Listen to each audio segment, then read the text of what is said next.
오늘 또 무슨 이야기를 할지 여러분들이 관심이 되게 많았을 텐데 예상을 깨고 싶습니다. 첫 번째 이야기는 저번에 그런 이야기 했잖아요. 일본의 아베 지지율은 조작됐다. 네. 제대로 된 여론조사가 나왔어. 일본 국민 70%는 아베 임기 연장을 반대하고 있습니다. 문 대통령의 지지율은 60에 74입니다. 이렇게 대비가 될 수 있어? 아사히 신문이 전국 유권자 2065명 대상으로 한 여론조사에서 아베가 한 차례 더 총재를 하는 것에 그러니까 총재 비슷한 말이죠. 이쪽에서는 자민당 총재일 테니까 총재를 하는 것에 대해 69%가 반대한다고 답했습니다. 제대로 여론조사하니까 이렇게 나오네. 이러니까 산케이가 거짓말을 할 수밖에 없었던 거죠. 네. 이걸 지금 네. 막고 있었던 거기 때문에. 네. 근데 저는 아베가 한 번 더 했으면 좋겠는데. 어차피 망조가 되는 거 그러네. 뭐 그냥 그러네. 내리해서 일단 이렇게 오사마리 짓는다고 하죠. 이건 뭐. 저쪽 대선 주자가 홍준표가 한 번 더 나왔으면 좋겠는 거잖아. 예, 그렇죠. 그치? 예. 아베 물러나는 것보다는 예. 이런 모자란 애들이 계속 해줘야. 그렇죠. 그 전문용어로 기왕 조진 거 끝까지 마무리까지 하면 좋겠다는 거죠. 근데 이 정도 되면은 아베도 지금 올림픽도 그런 모양이더라고요. 1년 연기가 됐잖아요. 네. 근데 더 할지 안 할지도 잘 지금도 불투명해. 그러니까 하더라도 축소할 수밖에 없는. 그러니까 이런 거 있잖아요. 아베의 그 소위 사주팔자에 더 이상의 운대가 없는 거야. 난 그렇게 생각해. 이건 팔자야. 근데 이게 반대가 거의 69%, 70% 육박하는 숫자가 나왔는데 이 정도면 물러나는 게 맞아. 얘네들은 임기라기보다는 사실은 여론에 따라서 중간중간에 총리를 바꾸는 시스템이잖아요. 근데 왜 사람들이 거리로 나오지 않는 거예요? 저는 그게 너무 웃겨요. 그러니까 이 정도 되면은 시민단체에서 이미 좀 들고 나와야지 우리나라처럼. 좀 그리고 옆 나라에서 그런 식으로 피해 없는 혁명을 일으켰는데 보고 배운 바가 없는지 아직도 움직이지 않는다는 게 신기합니다. 근데 일본은 역사적으로 그렇게 해본 적이 없거든요. 그러면 사실 없다고는 하잖아 지금까지. 예. 그러면 우리가 했으면은 좀 본받는 것도 있어야지. 보고 그러니까 듣는 거 있어야 일본 되는데. 사람들의 기억 속에는 반항하면 죽는다는 개념밖에 없어요. 그러니까 이 복종이라는 문화 자체가 굉장히 엄격하게 깔려 있어가지고 만약에 내가 여기에서 반기를 들었다가 그러니까 나보다 더 높은 나의 인사권을 좌우할 수 있는 사람 눈밖에 나면 내 삶은 더 힘들어진다는 어떤 그런 굉장히 집단적인 어떤 공포심이 깔려 있어가지고 그리고 서로 눈치 보는 거죠. 누가 그렇죠. 먼저 앞장서기를 바라면서. 그렇죠. 네. 그 일본이 경제적으로는 한때 대한민국을 앞섰을지 모르나 얘네들한테 무슨 혁명이 있었어요. 우리 대한민국처럼 무슨 4.19, 5.18, 6월 항쟁, 촛불혁명 등이 있었습니까? 발전할 수 없는 거라고 일단 보고요. 그렇죠. 일본의 그 상명하복이라는 게 제대로 작동하기 시작하면 생산성은 엄청 높아지잖아요. 예. 그런데 생산성보다 창의성이 더 중요한 시대로 접어드니까 일본이 저무는 거죠. 예. 자, 어쨌건 지금 일본에도 30%의 과학이 있다는 사실을 우리가 또 깨달아 버렸네. 사이언스. 자, 거기에 좀 더해서요. 그런 얘기 하나 해드리고 싶어요. 오늘이 수요 집회가 있는 날인데 네. 소위 말하면 저기 구구단체에서 그 손해상 앞을 선점했다 그랬잖아요. 대학생들이 가서 밤새워서 그 자리를 지키는 그런 모습들. 지금 아마 현재 진행되고 끝났을 거예요. 이 행사는. 근데 너는 이제 그걸 지키려고 하는 그 대학생들의 열정이랄까요? 그 마음들이 너무 마음이 아파서 그런 얘기를 잠깐만 해보겠습니다. 그러니까 과거 7, 80년대 386 운동권 선배들이 그러니까 독재 정권에 맞서서 싸우기 위해서 자기 목숨을 내던지는 어떤 그런 극단적 투쟁을 했잖아요.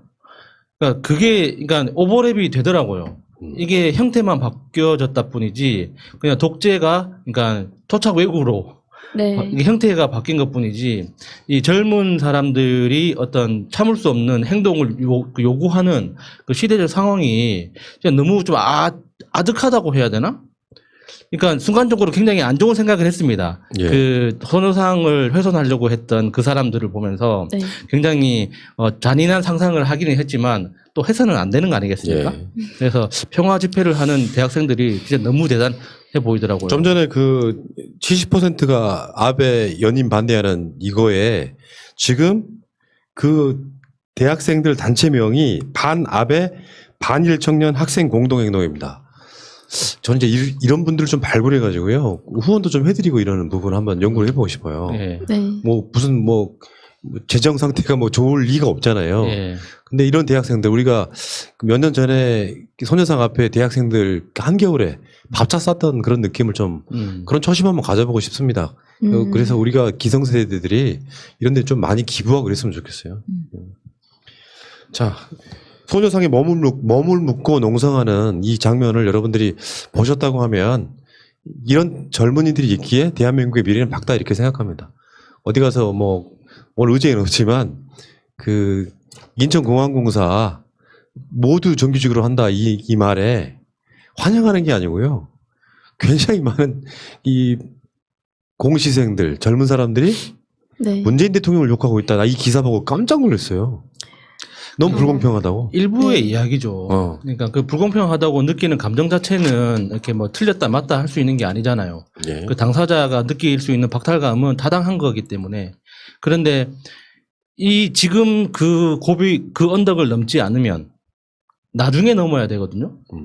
그러니까 매를 맞을 거면 내가 맞겠다는 심정으로 문재인 정부에서 정규직화를 시행하는 거지. 그러면 그분들 요구대로 그 사람들 다 해고하고 다시 채용해야 된다는 거잖아요. 또 그것도 말이 안 되는 거죠. 근데 그러니까 한 번은 누군가는 매를 맞고 넘어가야 하는 언덕이기 때문에 그냥 현실로서 받아들여야 할 수밖에 없다고 봐요. 그러니까 그 청원을 올리신 분이나 박탈감을 느끼는 청년들의 그 느낌은 타당하다. 그럴 수 있다. 하지만 그럼에도 불구하고 안 할 수 없는 일이기 때문에 해야만 한다. 이런 거죠. 아니, 그걸 뭐 무조건 비정규직을 정규직으로 올려준다는 게 아닌데 왜곡된 기사와 그걸 왜곡되게 받아들인 사람들이 을끼리의 싸움을 또 과장돼서 보도하는 언론이 가장 문제입니다. 맞습니다. 예. 네. 자, 여기 지금 뭐 언론들이 어떻게 이야기하든 간에 그 자리는 사실 우리 거죠. 일본의 진실된 사과가 우선이다. 네. 여기 뭐 세월호처럼 돈 문제를 결부시켜가지고 뭐 하고 싶다 이런 것들이 나중에 윤미향 의원의 정의연 관련한 예. 이런 사태까지 발전을 했는데 평상시 때는 전혀 관심 없던 자들이 상대방을 패는 거에만 심지어는 일본을 편들게 개념 없던 자들이 그 자리를 지키고 있다고 하는 것. 최근에 광주 5.18 행사 관련하면은 정말 극우 세력들이 가서 광주에서 시위를 하는 거예요. 유공자 명단 내놔라 이런 식으로 똑같습니다. 이게 이제 이따가 다시 그런 얘기 나오겠습니다만 굉장히 마음 아픈 일이지만 분노스러운 일이고 민족 정기가 제대로 살아있는 나라라면 이런 자들이 발붙일 수 있겠어요? 즉각 쳐버리지? 정말 우리나라는 표현의 자유에 있어서는 정말 미국보다 앞선 선진국이에요. 예. 맞습니다. 진짜. 네. 자, 알겠습니다. 그 이야기는 여기까지. 그리고 김태년 원내대표하고 이제 절에 가서 만났어요. 어제 결과가 안 나왔을 때 최민용과 방송할 때는 그런 이야기를 했거든요. 사실 이야기 얼개는 뻔하다. 김태년 원내대표가 가서 법사위 줄게 이렇게는 안 하잖아. 그러니까 사실은 그 담판이 무위로 끝난 거죠. 어떤 그 진전도 하지 않고 무위로 끝난 거고. 그래서 지금 오늘 주호영은 그렇게 이야기했죠. 김태년 원내대표가 총을 겨누고 할래 말래 묻는 식이었다는 거야. 총을 겨누고 할래 말래. 그러니까 주호영 원내대표가 느끼는 그 압박감으로서는 그 정도 압박감은 되겠죠. 나 지금 이렇게 그 당내에서 드는 욕이 어마무시한데 이게 하나도 안 도와주겠다. 근데 이제 우리가 들어줄 수 있는 요구 사항이 아니니까 어쩔 수 없는 현실이죠. 그런데 지금 향후 2년 동안 이제 선거가 없다 보니까 이게 다른 방식으로 좀 섬찟함을 느꼈어요. 황교안이 당대표를 할 때는 그러니까 선거를 앞두고 굉장히 세게 발언하고 무조건 강성으로 나갔잖아요. 그러면서 국회 운영을 방해를 했었는데 주호영 원내대표는 힘을 다 빼고 그냥 밀면 밀리는 대로 흐느적 거리면서 자기 스스로 중심을 안 잡음으로써 국회 스케줄을 점점 뒤로 미루고 있는 이런 탁월한 능력을 보이는 것 같아요. 그러니까 섬찟하더라고요. 방법이 다를 뿐이지 결과는 똑같은 방향으로 가고 있는 거죠. 그러니까요. 그리고 지금 분위기는 18개 다 가져가. 이걸 받아야 돼 말아야 돼 엄청 고민하는 것 같고 속마음은요 가져가고 싶은 것 같아요. 근데 이게 홀라당 가져가면은 뭔가 조중동의 프레임에 말릴까봐 굉장히 조심스러운 딱 그 상태인 것 같습니다. 계속해서 우리는 시간적으로 충분히 너희한테 기회를 줬다. 이거를 어필을 해야 되고 김태년 원내대표가 지금 주호영을 만난 게 5시간이에요. 근데 5시간이 되는 시간 동안에 이걸 총을 겨누고 할래 말래 묻는 식이었다는 건 말이 안 됩니다. 근데 그 같이 찍혀 있는 사진을 보니까 그 주호영 표정이 너무 온화하던데. 두 사람이 약간 좀 브로맨스가 느껴지던데요. 아니 근데 그 말을 총을 겨누고 뭐 할래 말래 했다는 거는 사실 이렇게 물어봤으면 30분이면 끝났어요. 5시간이라는 거는 굉장한 지난한 설득 과정이 있었다. 우리 여성 팟캐스터 유리 마차님이 이제 정치를 좀 더 알아야 될 것 같다. 왜요? 이렇게 5시간 동안 데이트를 했어. 네. 나 이렇게 말할게. 난 그게 합의가 된 상황이라고 봐요. 아, 그러니까 주호영도 주호영 얼굴을 세워주는 건가요? 그러니까 주호영도 돌아갈 때 자기가 그냥 복귀하기 힘들잖아요. 그러니까 뭐 국회에서 뭐 추경 등 처리 관련해 가지고 일단 가긴 갈 거다. 잘못된 국정 알리려 내일 국회 복귀할 거다 하는데 주호영은 김태년 원내대표를 보고 복귀하는 게 아니죠. 자기 당 국회의원들 보고 복귀하는 거잖아요. 난 끝까지 잘 싸웠다. 라는 인증을 남기고 싶은 거라고 일단 보고 그러니까 이 상황에서는 법사위를 주지 않는 한 우리 입장에서는 다른 상임위 맞지 않겠다라고 하면 그렇게 그냥 아마 정리가 될 것 같다는 생각이 드는 거죠. 언론 인터뷰 나와서 이야기하는 그 미래통합당 의원들 이야기를 들어보면 자기들도 현실을 정확하게 알고 있더라고요. 그러니까 상임위원장을 미래통합당에서 맡던들 결국에는 상임위원회 3분의 2가 민주당이고 그러니까 그 사회권을 박탈시킬 수가 있거든요. 이 투표해가지고 위원장 때문에 회의가 진행이 안 된다고 판단이 들면 간사 중심으로 투표를 해서 그 상임위원장의 그 사회권을 박탈시키고 그 계속 회의를 진행할 수가 있어요. 그러니까 상임위원장을 만든다는 것 자체가 그러니까 정치적으로나 실효성 면에서나 아무런 의미가 없다는 거죠.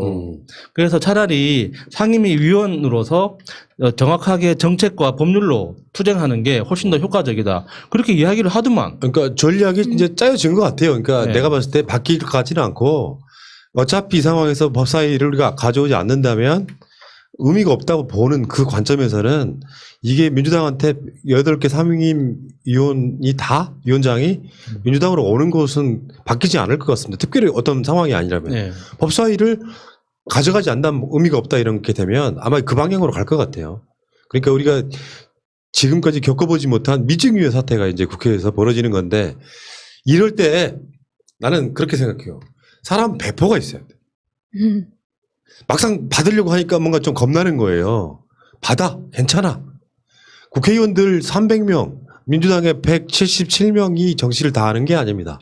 국민이 하는 거고 어떤 놈이 하는 것보다 민주당이 하는 게 제일 나아요. 내가 봤을 땐 그래요. 양보하는 척하고 왜 그 어디 가서 이렇게 뭐 어머니한테 이렇게 돈 좀 찔러드리려고 용돈 드리려고 하면 어차피 안 받으시잖아요. 뭐 이런 짓이야. 근데 속마음으로 어떤 거야. 끝까지 안 받지는 않잖아요. 막상 받으면 좋지. 그러니까 사람과 사람과의 관계에서 뭘 주면 홀라당 받는 거 이 경우는 내가 본 경우가 없는 거잖아. A로서 한 번쯤은 거절을 하잖아요. 아, 너도 어려운데 이걸 왜 주냐? 이럴 때 상대방이 주는 거 결국은 받습니다. 그러니까 한 번 안 받는 척하고 물리는 척하고 다 받으세요.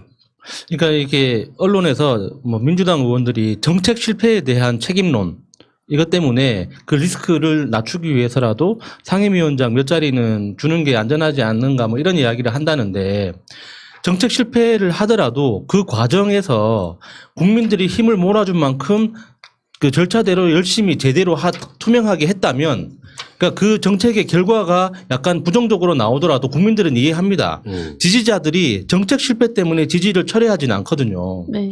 그러니까 우리가 힘을 몰아줬으면 그 힘을 가지고 최선을 다해서 일을 하면 되는 거예요. 그럼요. 근데 그 결과에 대해서 잘 안 될까봐 미리 걱정한다는 건 어리석은 거죠. 네. 그냥 해요, 그냥.